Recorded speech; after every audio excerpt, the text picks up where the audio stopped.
యాదాద్రి భువనగిరి జిల్లా నారాయణపురం మండల కేంద్రంలో కేంద్ర ప్రభుత్వం ప్రజా వ్యతిరేక విధానాలను వ్యతిరేకిస్తూ సిపిఎం కార్మిక కర్షక పూరి యాత్రలో భాగంగా ఎటువంటి అవాంఛనీయ సంఘటనలు జరగకుండా ట్రాఫిక్ అంతరాయం జరగకుండా ఏసీపీ మధుసూదన్ రెడ్డి ఎస్ఐ జగన్ ఆదేశాల మేరకు కానిస్టేబుళ్లను పర్యవేక్షణలో పెట్టారు.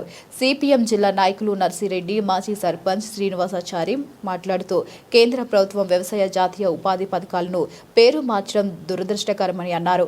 సిపిఎం నాయకులని పూలదండలతో సన్మానించారు. ఈ కార్యక్రమంలో సిపిఎం రాష్ట్ర జిల్లా నాయకులు పాల్గొన్నారు. చాలా బ్రహ్మాండమైనటువంటి చర్య. అట్లాగే వ్యవసాయ కార్మికులకు సంబంధించినటువంటి ఉపాధి హామీలు తీసుకొచ్చి కొత్త చట్టాలు తీసుకురావడం వల్ల వారి ప్రభుత్వంలో జీవితాలతో ఆడుతున్నటువంటి కేంద్ర ప్రభుత్వానికి వ్యతిరేకంగా నిరసనగా ఈరోజు జీవితాత ఈ జిల్లాలో ప్రారంభించడం జరిగింది. అదే సందర్భంలో నారాయణపురం రావడం కూడా జరిగింది.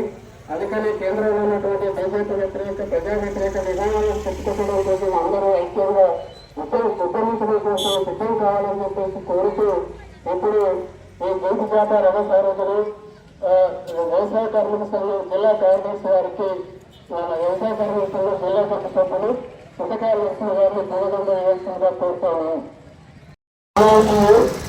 తెలంగాణ రాష్ట్ర సంఘం, తెలంగాణ వ్యవసాయ కార్మిక సంఘం యాదాద్రి భువనగిరి జిల్లా కమిటీ ఆధ్వర్యంలో మోడీ ప్రభుత్వం అంతర్గతంగా ప్రజా వ్యతిరేక విధానాలకు నిరసనగా శోభయాత్ర కార్యక్రమాన్ని కలకత్తాల పట్టణంలో ప్రారంభించుకొని నారాయణపురం పట్టణానికి మండల కేంద్రానికి రావడం జరిగింది. ఈ కార్యక్రమంలో పాల్గొంటున్న తెలంగాణ రాష్ట్ర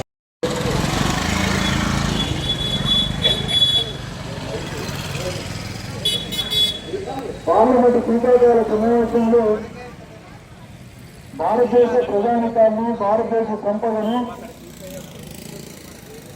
మొత్తం భారతదేశంలో ఉన్న కార్మిక శక్తిని పెట్టుబడిదారులకు ఊడిగం చేసే విధంగా 5 చట్టాలు పార్లమెంట్లో తీసుకురావడం జరిగింది.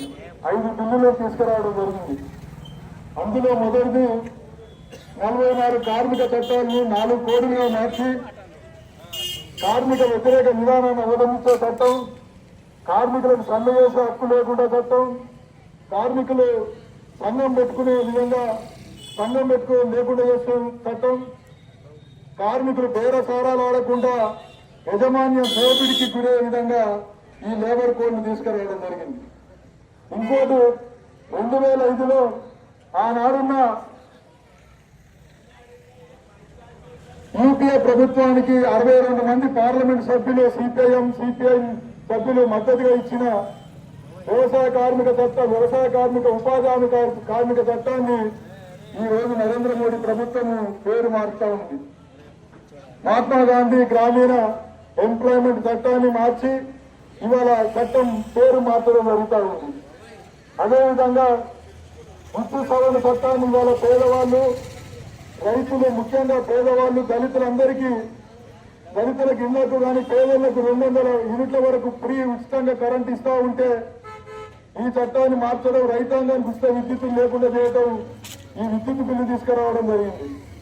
అదేవిధంగా ఎల్ఐసిలో ఇంతకుముందున్న ఎల్ఐసిలో 100% ప్రైవేటు వాళ్ళకు అవకాశం కల్పిస్తూ ఆ రకంగా చట్టం తీసుకురావడం జరిగింది. అదేవిధంగా ఇవాళ రక్షణ రంగాన్ని కూడా పూర్తిగా ప్రైవేటు వ్యక్తులకు చేస్తూ పార్లమెంట్ లో చట్టం తీసుకురావడం జరిగింది. ఈ చట్టాన్ని నిరసిస్తూ ఇవాళ భారతదేశ వ్యాప్తంగా ప్రజలందరూ ఏకోన్ముఖంగా రోడ్ల మీదకి వచ్చి ఈ ప్రభుత్వ విధానాన్ని ప్రశ్నించే ప్రయత్నం చేస్తా ఉన్నారు.